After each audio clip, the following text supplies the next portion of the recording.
بسم اللہ الرحمن الرحیم۔ بسم اللہ الرحمن الرحیم۔ السلام علیکم ورحمۃ اللہ وبرکاتہ۔ عزیز طلبہ، امید ہے آپ تمام احباب خیر و عافیت سے ہوں گے۔ آج مسند امام اعظم کا سبق نمبر 185 ہے، اور اس سبق کے اندر ہم لباس سے متعلق جو شرعی احکام حدیث میں بیان ہوئے ہیں ان کی تفصیل پڑھیں گے۔ کتاب اللباس والزینۃ بیان قلنسوۃ النبی صلی اللہ علیہ وسلم وبہ قال حدثنا ابو حنیفۃ عن عطاء عن ابی ہریرۃ رضی اللہ تعالی عنہ قال كان لرسول اللہ صلی اللہ علیہ وسلم قلنسوۃ شامیۃ وفی روایۃ عن عطاء عن ابی ہریرۃ رضی اللہ تعالی عنہ كان لرسول اللہ صلی اللہ علیہ وسلم قلنسوۃ بیضاء شامیۃ۔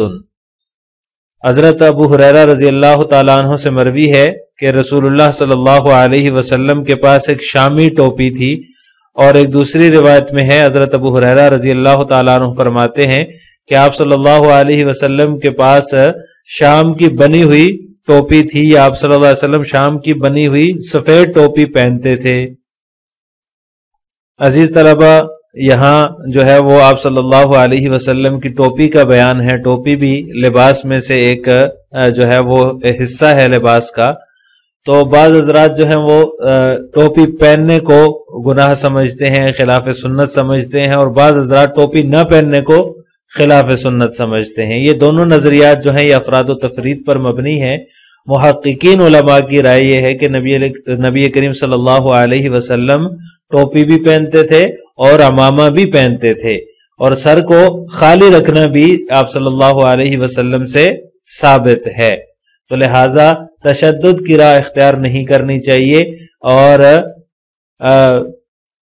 یہ کہنا کہ ٹوپی خلاف سنت ہے یا پھر یہ کہ ٹوپی نہ پہننا خلاف سنت ہے، دونوں باتیں ٹھیک نہیں ہیں، بلکہ جو ہے وہ دوران نماز ٹوپی نہ پہننا ایک خلاف ادب چیز ہے۔ اسی طرح جو سنجیدہ لوگ ہیں، باوقار لوگ ہیں، وہ سر پہ ٹوپی پہن کر رکھتے ہیں تاکہ ان کا ایک وقار نظر آتا ہے ان کی شخصیت سے۔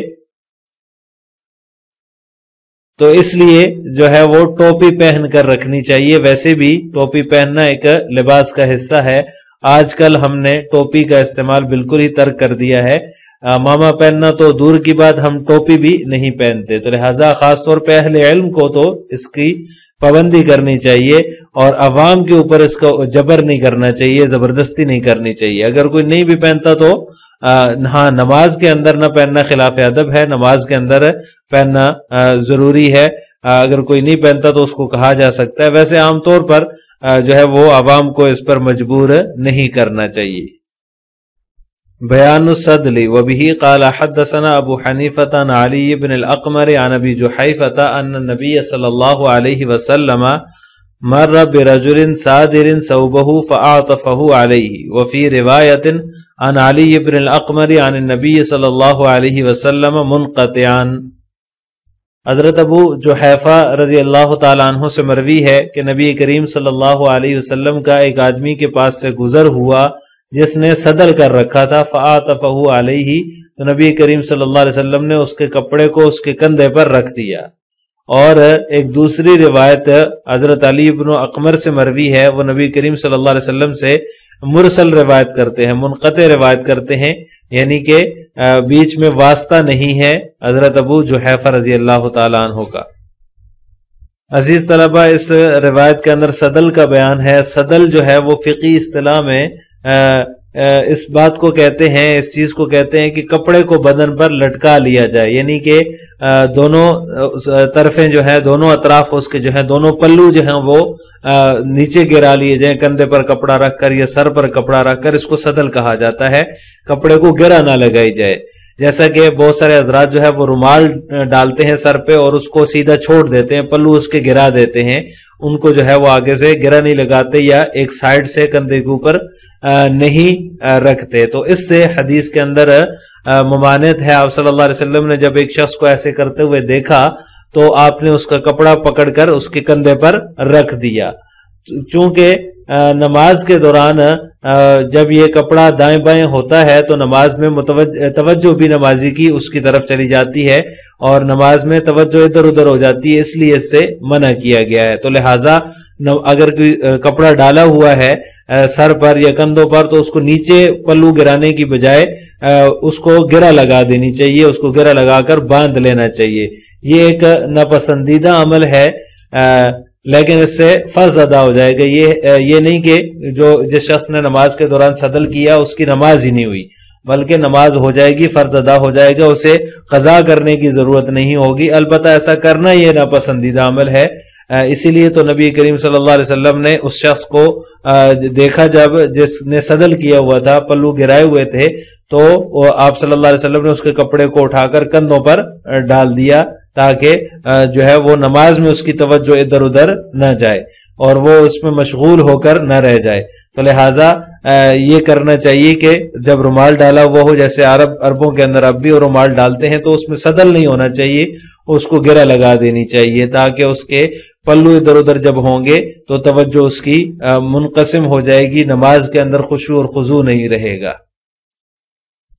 وبه قال حدثنا ابو حنیفة عن الحکم عن ابن ابی لیلى عن حذیفة رضی اللہ تعالی عنہ ان رسول اللہ صلی اللہ علیہ وسلم نہا عن لبس الحریر والدیباج وقال انما يفعل ذلك من لا خلاق له۔ حضرت حذیفہ رضی اللہ تعالی عنہ سے مروی ہے، وہ فرماتے ہیں کہ رسول اللہ صلی اللہ علیہ وسلم نے ارشاد فرمایا، جو شخص نبی کریم صلی اللہ علیہ وسلم نے نہا عن لبس الحریر والدیباج، حریر ریشم اور دیباج پہننے سے نبی کریم صلی اللہ علیہ وسلم نے منع فرمایا ہے، اور جو شخص ایسا کرے گا، فرمایا کہ جو شخص ایسا کرے گا من لا خلاق لہ، اس کا آخرت میں کوئی حصہ نہیں ہوگا، یا جو شخص ریشم اور دیباج پہنتا ہے اس کا آخرت میں کوئی حصہ نہیں ہے۔ عزیز طلبہ، جیسا کہ گزشتہ اسباق میں بھی یہ روایت گزری تھی ریشم کے حوالے سے، تو ریشم پہننا یا ریشمی کپڑے پہننا یہ مردوں کے لیے حرام ہے، عورتوں کے لیے حرام نہیں ہے، اور یہ حکم بھی اس صورت میں ہے جب خالص ریشمی کپڑے ہوں۔ اگر ریشم کے کچھ ذرات یا ریشم کے تار وغیرہ کچھ استعمال کیے گئے ہوں تو اس کا استعمال مردوں کے لیے بھی جائز ہے۔ اگر کسی نے ایسا ریشمی کپڑا پہنا ہے تو وہ گناہگار نہیں ہوگا، لیکن خالص ریشم پہننا یہ دنیا میں مسلمانوں کے لیے نہیں ہے، جیسا کہ گزشتہ اسباق میں بھی گزرا کہ یہ مشرکین کے لیے ہے دنیا میں، اور آخرت میں ہمارے لیے ہے۔ آپ صلی اللہ علیہ وسلم نے واضح طور پہ یہ فرمایا، تو لہٰذا خالص ریشمی کپڑے پہننا یہ مردوں کے لیے حرام ہے۔ لیکن آج کل یہ جو کہا جاتا ہے کہ یہ ریشمی کپڑے ہیں، تو وہ بھی خالص ریشمی نہیں ہوتے، کیونکہ خالص ریشم جو ہوتا ہے وہ مہنگا ہوتا ہے اور ہر غریب یا عام متوسط آدمی کے بس کی بات نہیں ہے، چاہے وہ مردانہ ہو یا زنانہ ہو۔ تو لہٰذا خالص ریشمی کپڑے پہننا اس کے لیے وعید ہے حدیث کے اندر کہ من لا خلاق لہ، آخرت میں اس کے لیے کوئی حصہ نہیں ہے اگر کوئی خالص ریشمی کپڑے پہنتا ہے۔ اگر کوئی جیسے کچھ ذرات شامل ہیں، کچھ تار ریشمی شامل ہیں اس کپڑے میں، اس طرح کا کپڑا کسی نے پہن لیا تو وہ گناہگار نہیں ہوگا، اور اس کے لیے یہ وعید نہیں ہے، بلکہ گناہگار وہ ہوگا جو خالص کپڑے پہنتا ہے اور خالص ریشمی کپڑے پہنتا ہے۔ تو لہٰذا جو ریشم ملے کپڑے ہوتے ہیں ان کے پہننے میں کوئی حرج نہیں ہے۔ لہٰذا آج کے سبق کا خلاصہ یہ ہوا کہ ہم نے ٹوپی کے متعلق روایات، صدل کا بیان اور ریشم پہننے والے کے بارے میں تفصیل پڑھی ہے۔ ٹوپی کے متعلق دونوں باتیں ہیں، پہننا بھی سنت، نہ پہننا بھی جو ہے وہ سنت ہے۔ آپ صلی اللہ علیہ وسلم سے دونوں جو ہے وہ ثابت ہے، سر کو خالی رکھنا بھی ثابت ہے اور سر کو ڈھانپنا بھی ثابت ہے، اور امامہ پہننا بھی ثابت ہے۔ صدل سر کے اوپر یا کندھوں کے اوپر کپڑا ڈال کر اس کے دونوں پلو نیچے گرا دینا، نماز میں یہ خلاف ادب ہے، اور نماز اگر کوئی پڑھتا ہے تو اس کو کپڑے کو گرہ لگا دینی چاہیے یا کندھے پر ڈالنا چاہیے۔ اور ریشم پہننے والے کے بارے میں آپ صلی اللہ علیہ وسلم نے یہ فرمایا، کہ اس کا آخرت میں کوئی حصہ نہیں ہے، من لا خلاق لہ، اس کا آخرت میں کوئی حصہ نہیں ہے اگر کوئی خالص ریشم پہنتا ہے تو. لیکن اگر کچھ ریشم ملا کپڑا پہنتا ہے جس میں ریشم کے کچھ ذرات ملے ہوئے ہیں یا کچھ تار ملے ہوئے ہیں تو ایسے شخص کے لیے یہ وعید نہیں ہے. آخر میں آپ سے 2 سوال ہیں. فقہی اصطلاح میں سدل کی کیا معنی ہے؟ نمبر 2، حدیث میں وارد ریشم پہننے کے متعلق جو وعید ہے اس کا تعلق کس سے ہے؟ ان دونوں سوالوں کا جواب آپ نے کمنٹ باکس میں دینا ہے. السلام علیکم ورحمۃ اللہ وبرکاتہ.